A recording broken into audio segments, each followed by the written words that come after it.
प्रधानमंत्री नरेंद्र मोदी ने पूर्वोत्तर क्षेत्र में 55,000 करोड़ रुपए की विकास परियोजनाओं का किया उद्घाटन।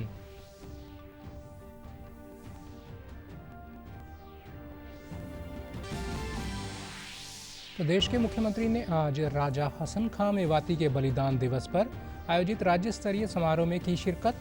सम्मेलन में नूंह जिले के लिए की कई घोषणाएं।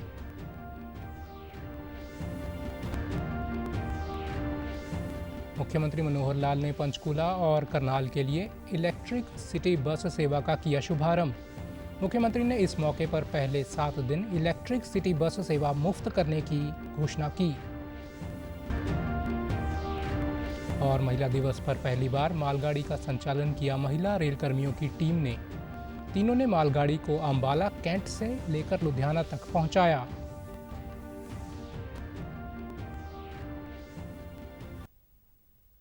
नमस्कार, मैं चंदन शर्मा। अब समाचार विस्तार से। प्रधानमंत्री नरेंद्र मोदी ने कहा है कि पूर्वोत्तर क्षेत्र दक्षिण और पूर्वी एशियाई देशों के साथ व्यापार और पर्यटन संबंध के कई बड़े गलियारे के रूप में उभर रहा है। उन्होंने आज मणिपुर, मेघालय, नागालैंड, सिक्किम, त्रिपुरा और अरुणाचल प्रदेश में लगभग 55,600 करोड़ रुपए की विकास परियोजनाओं का शुभारंभ करते हुए ये बात कही। इन परियोजनाओं की शुरुआत अरुणाचल प्रदेश की राजधानी ईटानगर से की गई। ये परियोजनाएं रेल, सड़क, स्वास्थ्य, आवास, शिक्षा, सीमावर्ती बुनियादी ढांचे, सूचना प्रौद्योगिकी, बिजली तथा तेल और गैस से संबंधित है। पीएम मोदी ने सेला सुरंग राष्ट्र को समर्पित किया और लगभग 10,000 करोड़ रुपए की उन्नति योजना शुरू की। इस योजना के लिए पूरा धन केंद्र सरकार देगी और इसमें उत्तर पूर्व के सभी 8 राज्य शामिल हैं। प्रधानमंत्री ने कहा कि उन्नति योजना से औद्योगिक विकास और आर्थिक वृद्धि में तेजी आएगी और पूर्वोत्तर क्षेत्र का विकास हो सकेगा। उन्होंने कहा कि सरकार अष्टलक्ष्मी की ही तरह पूर्वोत्तर के विकास और प्रगति के लिए काम कर रही है। इन्हें आधुनिक इंफ्रास्ट्रक्चर बनाना चाहिए था। कांग्रेस की सरकारें घोटाले करने में व्यस्त थी। कांग्रेस हमारी सीमा को, हमारे सीमा के गांवों को अविकसित रखकर देश की सुरक्षा से खिलवाड़ कर रही थी।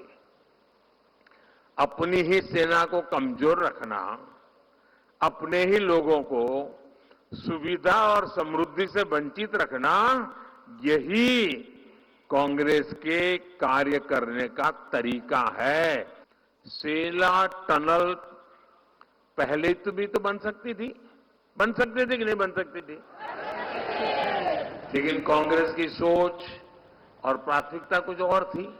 उनको लगता था पार्लियामेंट 1-2 सीट है यार, इतना काम क्यों करें, इतने पैसे क्यों लगाए।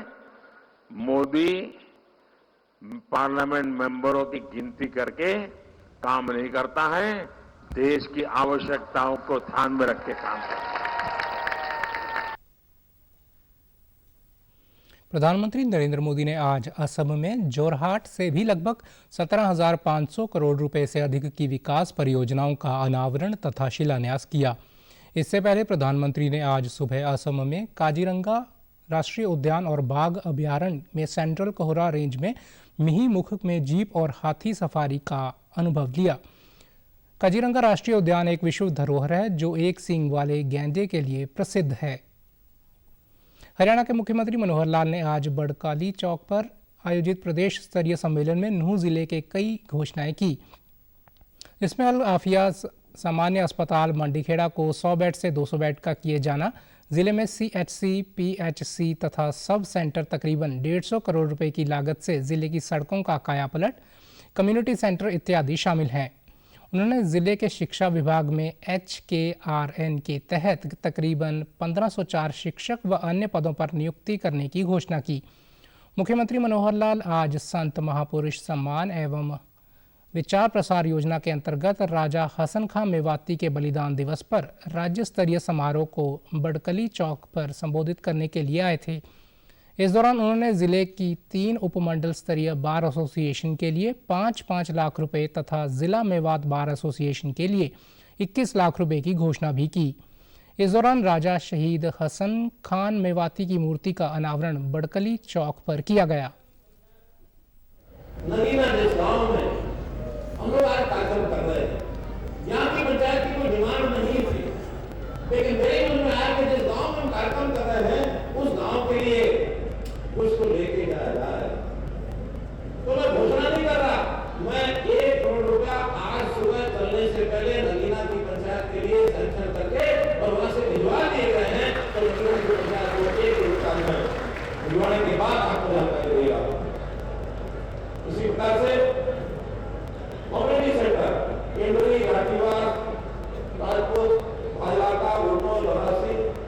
मोहम्मदपुर ये शायद ताउलू ब्लॉक के हैं।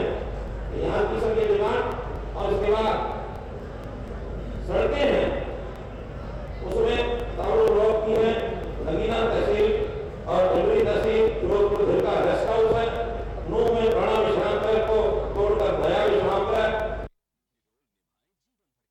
इस अवसर पर एक पुस्तक का विमोचन भी किया गया तथा महिला एवं बाल विकास विभाग द्वारा एक नई योजना की शुरुआत की गई। साथ ही बोर्ड परीक्षाओं में अव्वल रहने वाली छात्राओं व आंगनवाड़ी वर्करों को भी सम्मानित किया गया। हरियाणा के मुख्यमंत्री मनोहर लाल ने कल पंचकूला और करनाल के लिए इलेक्ट्रिक सिटी बस सेवा का शुभारंभ किया। मुख्यमंत्री ने इस मौके पर पहले 7 दिन इलेक्ट्रिक सिटी बस सेवा मुफ्त करने की घोषणा की। मुख्यमंत्री ने पंचकूला और करनाल के लोगों को सिटी बस सेवा आरंभ होने पर शुभकामनाएं और बधाई दी। पंचकूला और करनाल में फिलहाल इलेक्ट्रिक सिटी बस सेवा में 5-5 बसों को शामिल किया गया है। शीघ्र ही अन्य बसों को भी बेड़े में शामिल किया जाएगा। 45 सीटर इन इलेक्ट्रिक बसों के लिए पहले 5 किलोमीटर तक 10 रुपये किराया निर्धारित किया गया है। उसके बाद हर 3 किलोमीटर पर किराए में 5 रुपये की वृद्धि होगी। सिटी बस सेवा का रूट भी शहर के लोगों की मांग व आवश्यकता को ध्यान में रखकर तैयार किया जाएगा। शहर के साथ लगते कस्बों में सिटी बस सेवा का चरणबद्ध तरीके से विस्तार किया जाएगा। अभी तक 375 बसें खरीदी गई हैं। हमने इस बस सर्विस यानी सिटी बस सर्विस इसको शुरुआत की है।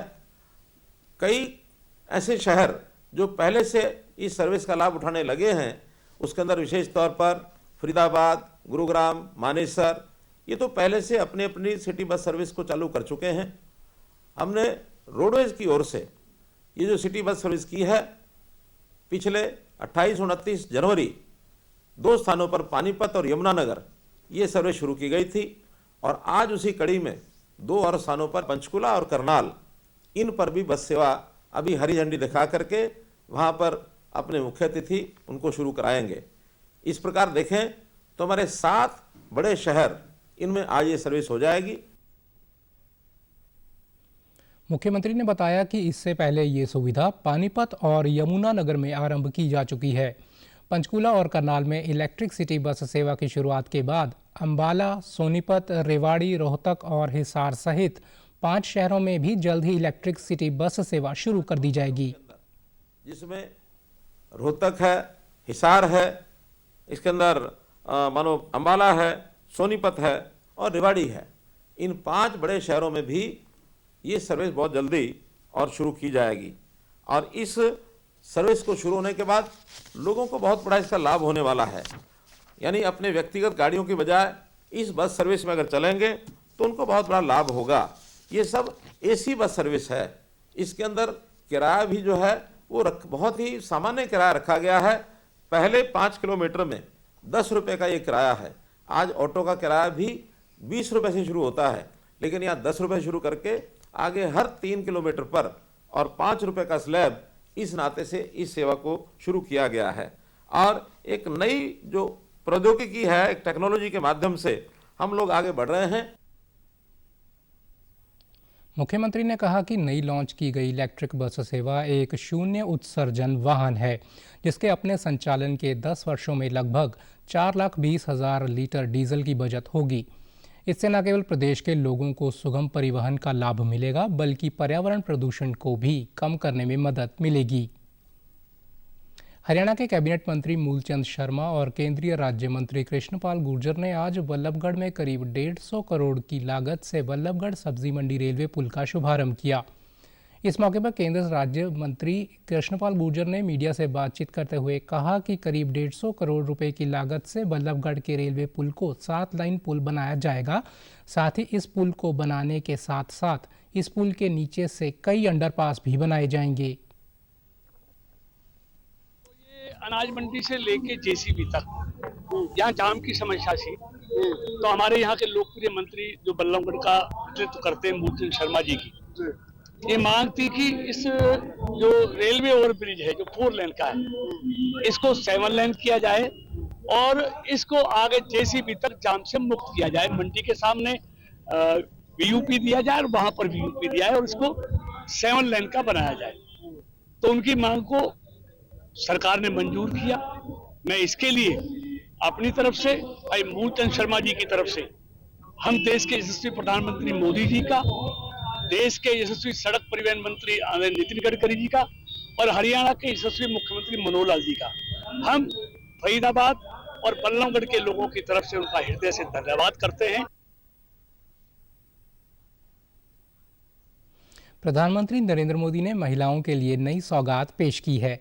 इसके तहत सरकार एलपीजी सिलेंडर की कीमतों को 100 रुपये कम कर देगी, जिसके बाद 905 रुपये की कीमत का मिलने वाला घरेलू गैस सिलेंडर अब 805 रुपये में मिलेगा। एलपीजी गैस के दामों में कटौती के बाद महिलाओं ने प्रधानमंत्री नरेंद्र मोदी का आभार जताया है।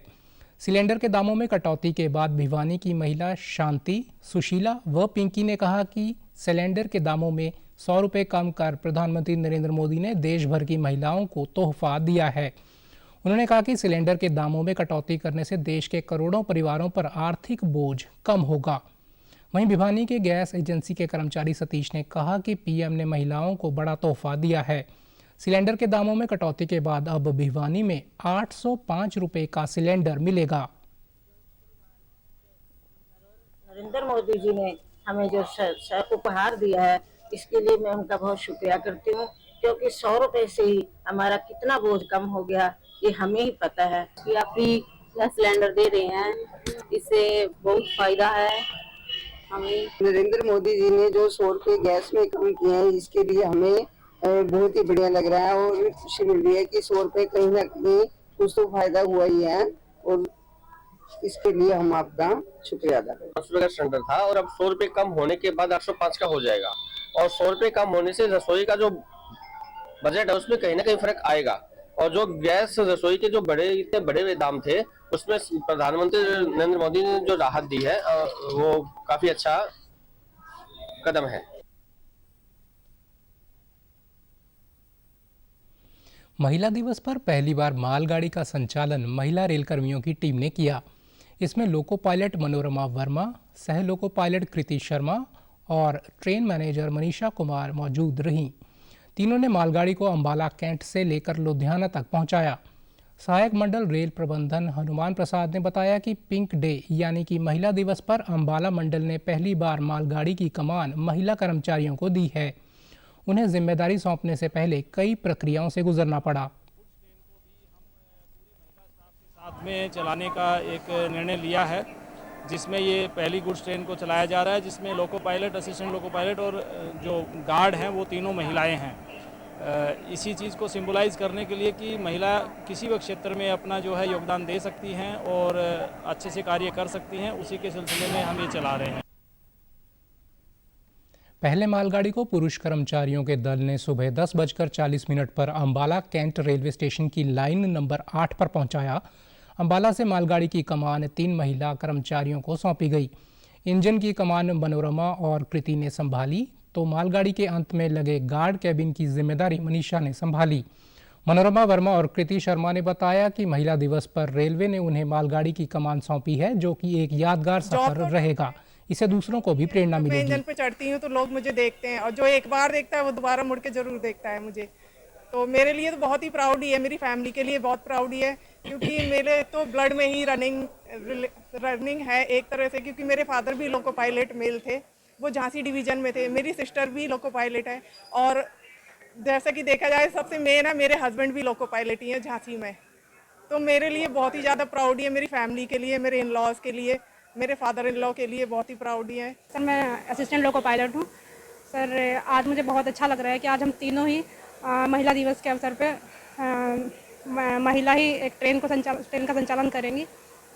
और सर मुश्किल तो बहुत होती है इस जॉब में, बच्चों फैमिली के साथ मैनेज कर पाना, लेकिन ये है कि अब जॉब है तो कर लेते हैं, और थोड़ा सपोर्ट भी रहता है अपने स्टाफ का। आगामी लोकसभा चुनाव में अधिक से अधिक मतदान करने के प्रति जागरूक करने के लिए अब हरियाणा प्रदेश के लोक कलाकार भी आगे आ रहे हैं, जिनमें हरियाणवी लोक कलाकार रविशंकर ने आम जन मानस से आह्वान किया कि वे राष्ट्र के बेहतर निर्माण के लिए सभी अपने मत का उपयोग करें, ताकि लोकतंत्र को मजबूत बनाया जा सके। उन्होंने इस अवसर पर हरियाणवी भाषा में गीत भी गाकर सुनाया, ताकि आम जन मानस में मतदान के प्रति बेहतर संदेश जा सके। अपने मताधिकार का प्रयोग करना है ताकि लोकतंत्र को विकसित किया जा सके, सुदृढ़ बनाया जा सके, अखंड भारत की स्थापना की जा सके और देश में एक राम राज्य की और प्रजातंत्र की स्थापना हो सके। तो इसलिए मैं आप सभी से नम्र निवेदन करता हूं कि ज़्यादा से ज़्यादा आने वाले लोकसभा में अपने मताधिकार का प्रयोग करें।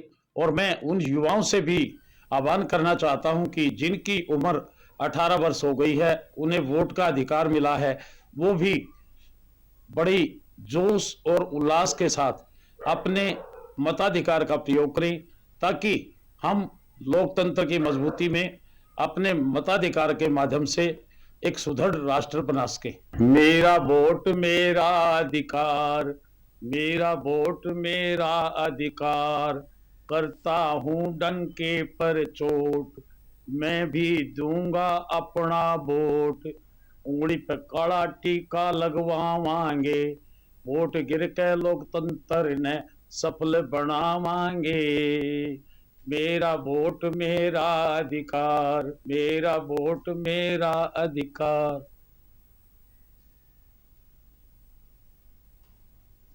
पहली बार मतदान करने को लेकर कैथल जिले के कस्बा राजौंद के राजकीय कॉलेज की युवतियों में भारी उत्साह दिखाई दे रहा है।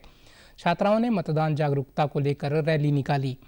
मतदाता जागरूकता अभियान 2024 के तहत सेल्फी पॉइंट भी बनाया गया, जिस पर प्राउड टू बी वोटर, नहीं रुकेंगे वोट करेंगे, एक वोट का मतलब है एक ताकत, मेरा वोट मेरी आवाज़ स्लोगन लिखे हुए थे। छात्राओं ने मतदान के बारे में लोगों को जागरूक करने के लिए हिंदी और अंग्रेजी में बहुत ही आकर्षक रंग बिरंगे पोस्टर बनाए, जिन्हें हाथों में लेकर छात्राओं ने रैली निकाली। छात्राओं ने कहा कि हमें बहुत ही गर्व है कि हम देश के लोकतंत्र को मजबूत बनाने में अपना वोट देंगी। उन्होंने कहा कि हम ये संकल्प लेते हैं कि हम बिना किसी लालच के, जात पात और धर्म को ना देखकर एक अच्छे उम्मीदवार को अपना वोट देंगी, जो देश के विकास और जनहितैषी योजनाएं बनाने वाली सरकार का हिस्सा बनेगा।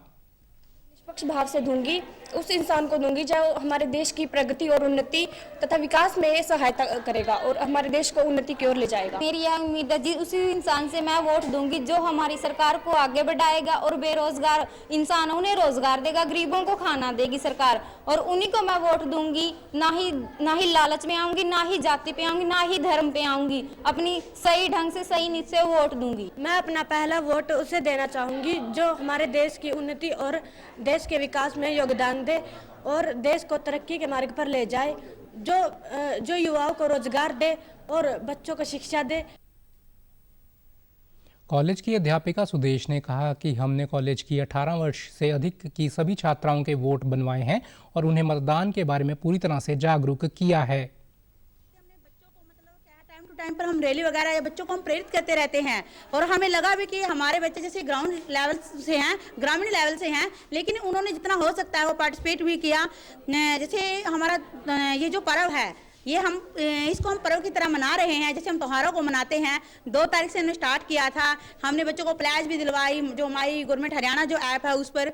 तो उसके साथ बच्चों ने सर कुछ और एक्टिविटियां भी की हैं, स्लोगन शाउटिंग भी की है और सर स्लोगन राइडिंग का है, क्विज का रहा है। क्विज में हमारे बच्चों ने बहुत अच्छा पार्टिसिपेट किया है और हमारे युवाओं से यही दरखास्त है, यही आग्रह है कि वो अपने देश के लिए एक सशक्त सरकार चुने, एक ऐसी सरकार जो हमारे देश में लोगों को रोजगार दे, किसानों के हित में रहकर क्या है कार्य करे। और इसके साथ साथ जो हमारी जो सरकारें हैं, मैं चाहूंगी कि वो लड़कियों के लिए क्या है ज्यादा से ज्यादा वो काम करती रहे। लोकतंत्र को मजबूत बनाने के लिए मतदान बहुत ज़रूरी है। इसको लेकर सभी वर्ग के लोग अपने अपने तरीके से आमजन को जागरूक कर रहे हैं। सिरसा जिले की समाज सेवी संस्थाओं से लेकर पद्मश्री अवार्ड से सम्मानित हो चुके लोगों ने आमजन खासकर युवाओं से बढ़ चढ़कर मतदान करने की अपील की है। पद्मश्री अवार्ड से सम्मानित हुए सिरसा के गुरविंदर सिंह ने कहा कि लोकतंत्र को मजबूत बनाने के लिए हमें मतदान करना बहुत आवश्यक है। उन्होंने युवाओं से अपील करते हुए कहा कि सभी युवा इस मतदान में बढ़ चढ़कर हिस्सा लें और देश के लोकतंत्र को मजबूत करें। देश ਦੇ ਚੁਣਾਵ ਹੋਣ ਜਾ ਰਹੇ ਨੇ ਤੇ ਮੈਂ ਤੁਹਾਨੂੰ ਸਾਰਿਆਂ ਨੂੰ ਬੇਨਤੀ ਕਰਾਂਗਾ ਵੀ ਇਸ ਚੁਣਾਵ ਦੇ ਅੰਦਰ ਤੁਸੀਂ ਵੱਧ ਚੜ ਕੇ ਹਿੱਸਾ ਲਵੋ ਤੇ ਜਾਤੀ ਧਰਮ ਜਾਂ ਕਿਸੇ ਵੀ ਲਾਲਚ ਜਾਂ ਡਰ ਤੋਂ ਬਿਨਾ ਵੋਟ ਪਾਓ। ਦੇਸ਼ ਦੀ ਤਰੱਕੀ ਵਾਸਤੇ, ਦੇਸ਼ ਦੇ ਸੰਵਿਧਾਨ ਵਾਸਤੇ ਕਿਉਂਕਿ ਇਹ ਤੁਹਾਡਾ ਹੱਕ ਵੀ ਹੈ ਤੇ ਦੇਸ਼ ਦੀ ਤਰੱਕੀ ਵਿੱਚ ਤੁਸੀਂ ਆਪਦਾ ਯੋਗਦਾਨ ਪਾਓ, ਵੋਟ ਜ਼ਰੂਰ ਪਾਓ। वहीं पर्वतारोही चांद माही ने कहा कि हम सभी को मतदान करना चाहिए और ऐसी सरकार का चुनाव करना चाहिए जो युवाओं के हितों के बारे में सोचे।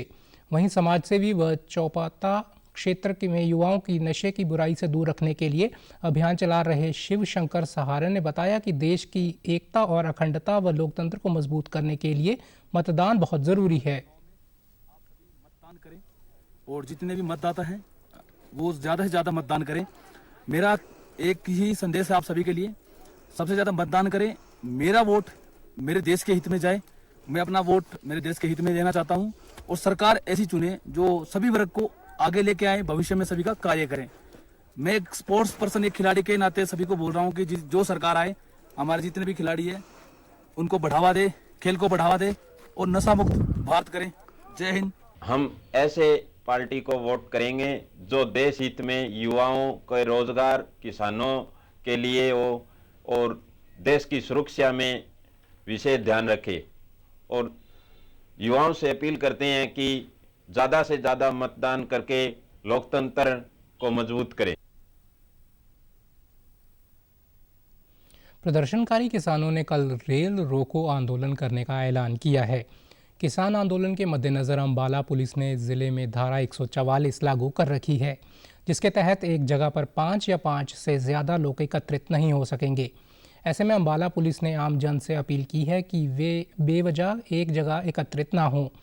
प्रदर्शनकारी किसान अपनी मांगों को लेकर शंभू और खनौरी बॉर्डर पर डटे हुए हैं। किसान आंदोलन की शुरुआत से ही अंबाला में धारा 144 लागू की गई है और कल किसानों ने देश भर में 4 घंटे के लिए रेल रोको का ऐलान किया है। ऐसे में अंबाला पुलिस ने आम जन से अपील की है कि वे अनावश्यक एक जगह पर इकट्ठा ना हों और नियमों का पालन करें। अंबाला की एएसपी श्रुति गुप्ता ने कहा कि अगर कोई नियमों की उल्लंघना करता पाया जाता है तो उसके खिलाफ नियम अनुसार कार्रवाई की जाएगी।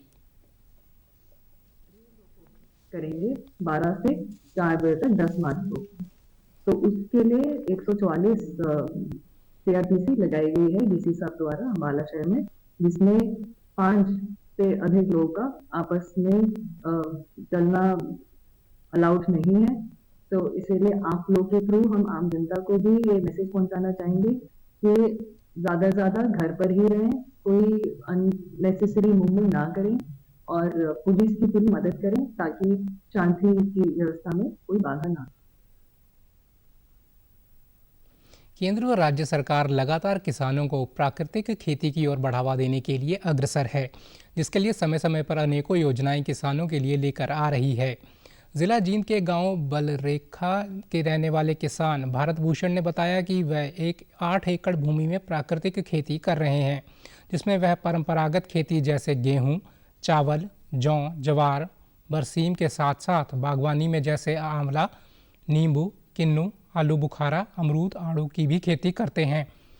साथ में उन्होंने कहा कि अन्य किसानों की तुलना में उनकी आमदनी में वृद्धि हो रही है। उनके खेत में गेहूं की फसल C306 सरबती की किस्म लगी हुई है, जो भारतवर्ष में अच्छी किस्म है और प्राकृतिक खेती में इसका अत्यधिक उत्पादन होता है। खेती कर रहे हैं। हमारा ये 8 एकड़ से ज़्यादा का फार्म है, जिसमें हम मुख्यतः गेहूं, बरसीम, जवार, सरसों और पौधों में हमारे पास आंवला, अमरूद, किन्नू, नींबू, मौसमी ये खेती करते हैं और परिवार के लायक सब्जी भी, मौसमी सब्जियां भी उगाते रहते हैं। और बाग में लगभग 1500 से ज़्यादा हमारे पास पेड़ हैं। गेहूं तो जी सरबती में C306 किस्म है ये। उन्होंने कहा कि समय समय पर कृषि विभाग द्वारा मूंग दाल डेचा के बीज उपलब्ध करवाए जाते हैं। वहीं केंद्र व राज्य सरकार किसानों के लिए समय समय पर अच्छी योजनाएं लेकर आते हैं। यूनिवर्सिटी में भी मेले का आयोजन होता है, जिसमें वे अपने खेतों की उत्पादन को वहां पर बेचते हैं जहां उनके उत्पादन की अच्छी बिक्री होती है। हमने कई साल पहले केमिकल वाली खेती भी की, अड़ोस पड़ोस में भी बहुत से साथी कर रहे हैं। कई साल से हम नेचुरल तरीके से भी खेती कर रहे हैं। तो ज़्यादातर मामलों में बाकी किसानों से 21 ही हमारी फसल रहती है, तो हम अपनी आमदनी से संतुष्ट हैं और धीरे धीरे ये बढ़ भी रही है। सभी किसान साथियों से एक ही निवेदन करूंगा कि आप ज़्यादा नहीं तो अपने खेत के एक हिस्से में 1 एकड़ में आधा एकड़ में आप जरूर नेचुरल फार्मिंग की शुरुआत कीजिए। कृषि विभाग के सहायक प्रौद्योगिक प्रबंधक राजेश कौशिक ने बताया कि किसान भारत भूषण 2005 से प्राकृतिक खेती कर रहे हैं। प्रकृति से जो चीज़ प्राप्त होती है उनकी ही खाद बनाकर वे अपनी खेतों में प्रयोग करते हैं, जिससे वह अधिक मुनाफा भी कमा रहे हैं। उन्होंने किसानों से अनुरोध किया कि वे प्राकृतिक खेती करें और सरकार की योजना का लाभ लें। किन्नू है, आंवला है, इन चीज़ों की ये खेती है जो बखूबी तरीके से कर रहे हैं और इसमें ये भरपूर तरीके से कामयाब भी है। परंपरागत खेती है, जैसे हमारे बुजुर्ग खेती करते थे, यानी जो हमें प्रकृति ने दिया है उन्हीं तरीकों से जो खेती करते हैं उसको हम परंपरागत या प्राकृतिक खेती का नाम देते हैं। और जो खेती कर रहे हैं और किसान कर रहे हैं वो रासायनिक उर्वरकों की सहायता से, जिनसे दिन प्रतिदिन मनुष्य के जो शरीर है उसमें अनेक प्रकार के रोग उत्पन्न हो रहे हैं। किसानों के हित के लिए सरकार द्वारा शुरू की गई योजनाओं से किसानों को बड़ा लाभ मिल रहा है। कुरुक्षेत्र के किसानों का कहना है कि केंद्र और प्रदेश सरकार लगातार किसान हितैषी फैसले ले रही है। इन किसान कल्याणकारी योजनाओं से उनके जीवन में बड़ा बदलाव आया है। सरकार द्वारा कृषि एवं किसान कल्याण के लिए शुरू की गई योजनाएं किसानों के लिए बड़ी मददगार साबित हुई हैं। इन योजनाओं से खेती किसानी तो सुगम हुई ही है, साथ में किसानों की आर्थिक स्थिति में भी बड़ा बदलाव आया है। कुरुक्षेत्र के किसानों का कहना है कि प्रधानमंत्री किसान सम्मान निधि योजना उनके लिए बड़ी मददगार साबित हुई है। सरकार कृषि उपकरणों की खरीद पर उन्हें सब्सिडी उपलब्ध करा रही है और सबसे अच्छी बात यह है कि ये पैसा अब सीधा उनके खाते में आता है। किसानों का कहना है कि फसल बेचना अब उनके लिए बड़ा सुगम हो गया है और उन्हें फसल का दाम भी पूरा मिल रहा है। बहुत मुश्किल से संतुष्ट था, बहुत बदलाव आया किसान के अंदर इस चीज़ में। जब से सरकार आ रही है, पीछे हमारे लिए किसी ने कुछ नहीं कराया। अच्छा जी, खट्टर साहब और मोदी साहब का मैं बहुत धन्यवाद करता हूँ। ये सरकार हमारे लिए बहुत खुशहाली ले आई जी। हमने कुछ नहीं था, हमारे पहले हम इसी तरह रखे बैकवर्ड एरिया में घेर के, और अब हम इतने संतुष्ट हैं जी, बहुत बढ़िया जी। हमने कोई विरोध नहीं सरकार का जी। किसान निधि और जी जो भी फसल बीमा योजना, बहुत बढ़िया लाभ मिल रहा है जी किसान को। कोई किसी बात की कोई परेशानी नहीं है जी। खाते में पेमेंट आने से किसान अपने ढंग से उसको खर्च करेगा, जिसको देने उसको देगा, किसी का बंधुआ नहीं रहेगा। मान ले एक किस्म का किसान उस साहूकार बना दिया मान ले मोदी सरकार ने।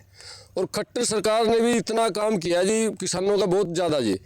बिजली गाँव में बिजली 24 घंटे आती है, खेत की बिजली भी पूरी आती है, मतलब जितनी जो किसान को जरूरत है। मान ले सम्मान निधि से हर किसान को लाभ हो रहा है। जैसे 1 बीघे में यदि 10 हिस्सेदार भी है खेती में तो 10 को 2,000 रुपये 6 महीने में मिल रहे। अब उसको लगाओ आप 10 को 20,000 6 महीने में आ गए, 20,000 अगले 6 महीने में 40,000 आ गए 1 बीघे का, जबकि ठेका इतना होता भी नहीं है। अच्छा, सभी को बड़े छोटे को बहुत इससे लाभ है। कहीं ना कहीं खाद में, कहीं कहीं बिल में बहुत लाभ मिलता है।